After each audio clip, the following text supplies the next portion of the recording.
Hey everyone, so this will be my bit of a review here on the Google Pixel 8a, which is Google's cheapest, if you will, phone in their current lineup. So this is $500 here in the US. It goes on sale all the time down to $450, and that's actually when I bought this one. This is in the bay blue color, and I absolutely love this color. It's just a super nice light blue. One thing I want to mention about the back here is, of course, it does have the Google visor, but you guys can see how thin that is. Like compared to my 7 Pro here, this is probably about 2-3 times as thick of a visor as the 8A. Of course, the reason for that is the 7 Pro has, well, more cameras and also has better cameras. But this thing is super nice and thin, which I absolutely like. To unlock the phone, you do have, of course, all the normal stuff. You have PIN, you have fingerprint, or you have face. This usually works very, very well. With the fingerprint, as long as your hands are not sweaty or wet or have stuff on them, it should unlock pretty well. Right now it's not going to work for me because my hands are actually a little bit sweaty. But it also has the face unlock, which also works very well. Can't really show this off with, well, my camera's right in the way of my face and this camera. But it does work very, very well. Otherwise, you of course have the trusty PIN. This phone is rocking the G3 processor, so going into most apps is going to be nice and quick. Go out of that, we're going like Roblox. It does have 8 gigabytes of RAM, so this is actually pretty decent at keeping a bunch of apps open. If you guys have checked out my speed test, most of the time can keep all these apps I have right here open. These 9 apps that I have here open. Actually 10 or 11 apps is I also do the camera and the Chrome. It's actually pretty good at keeping all that stuff open, which is actually better than my S22 Ultra, which is crazy. But like I said, doing most apps is gonna be nice and quick. Really no issues with speed. Going into heavier apps such as Monster Hunter Now, which is of course a game similar to Pokemon Go, then it's going to be a little bit slower at opening it up.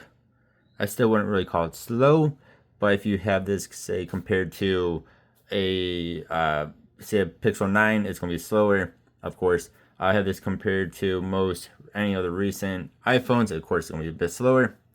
If you don't have it next to anything else, it's decent. It's not bad. And of course, once you're in the game, it of course loads in very well. And then for this game here,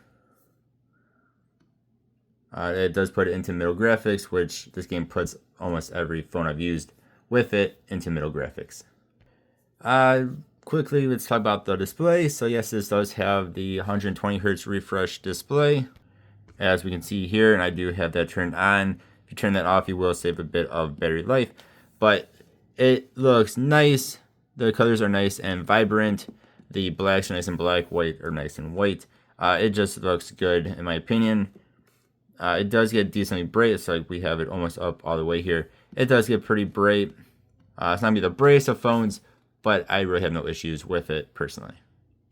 Now let's talk about the speakers. So of course it does have the dual speakers. You have one up in the earpiece, and then it does have the one on the bottom there. Only one of those two is an actual speaker though. The other one's just for looks.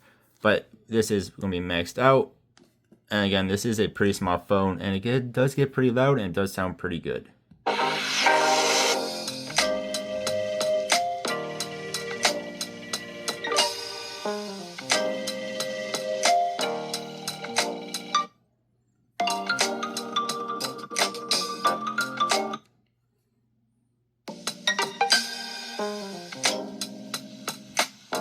So I mean, unless you're in a very loud area in which you're probably not going to be listening to the speakers on the phone anyway, it does get nice and loud. And again, I do like these speakers, especially for how small this phone is.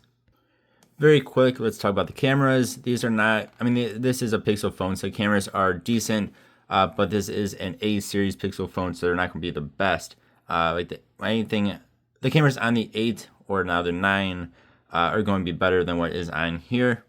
It is a good camera, I think, for most people, though. You have 0.5 up to 8 times zoom if you want to do that. There is sadly no macro lens on this, so if we go ahead, we'll grab the iPhone here. You see it will keep telling you to move back to improve focus. And once you move pretty far back, so if we do ahead and take something like this, if you're too close to it, it just looks very fuzzy. So there's no macro lens on here, but again, there is a 0.5 up to 8 times zoom. And I think for most people, this camera will be just fine. If you want something with a better camera, they now have, of course, the 9 or the 9 Pro, 9 Pro XL, or even something like the 8 Pro. Let's quickly talk about browsing speed here. We'll just go into bestbuy.com. I have been to this website before on the phone, so that will make it load in a little bit faster than if you, for some reason, delete your history. But you can see here again, no issues whatsoever with browsing speed. It still has the G3 processor in it, the same processor that is in the 8 or the 8 Pro. So it is nice and snappy for regular use, such as browsing the web here. And you can see how quickly it goes through all that. No issues with that. One thing I will say, and this isn't on every app, but there is some weird laggage. Hopefully you guys can see this, or I don't know if it's even really laggage. It's just weird slowness to it, if that makes some sense. So like this isn't nice and smooth. It's just a little bit jaggedly going through. So like it shows up here on Roblox. Again, hopefully you guys can see that in the video. It shows up a little bit on YouTube Studio here, not to the same extent, but you can hopefully still tell it's still like a little bit jagged with the smoothness, even with the 120 hertz turned on. But then in other areas like Chrome, it is super smooth.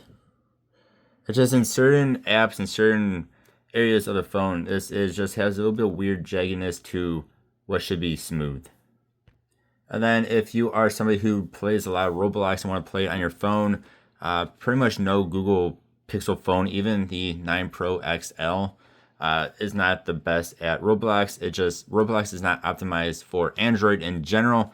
And then for Google phones, it's even worse. Like we'll go into Arsenal here. So we'll have graphics up all the way. And then we'll go into here. And you guys can see the frame rate. I mean, that is really, really bad for a $500 phone.